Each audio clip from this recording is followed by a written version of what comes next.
পশ্চিমবঙ্গ দূষণ নিয়ন্ত্রণ পর্ষদ ও বহরমপুরের কৃষ্ণনাথ কলেজের যৌথ উদ্যোগে আয়োজিত পরিবেশ সচেতনতামূলক কর্মশালায় বিজ্ঞান ভিত্তিক নানা রকম মডেল প্রদর্শন করল মুর্শিদাবাদ ও নদিয়া জেলার বিভিন্ন স্কুল কলেজের ছাত্রছাত্রীরা।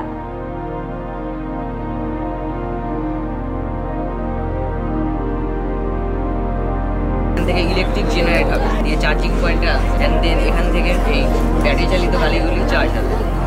প্রথমে আমরা সৌরশক্তি কাজে লাগিয়ে সোলার প্যানেলের মাধ্যমে বিদ্যুৎ উৎপাদন করব এবং সেই বিদ্যুৎকে কাজে লাগিয়ে আমরা ভূগর্ভস্থ জলকে পাম্পের সাহায্যে তুলে একটা ট্যাঙ্কিতে স্টোর করব।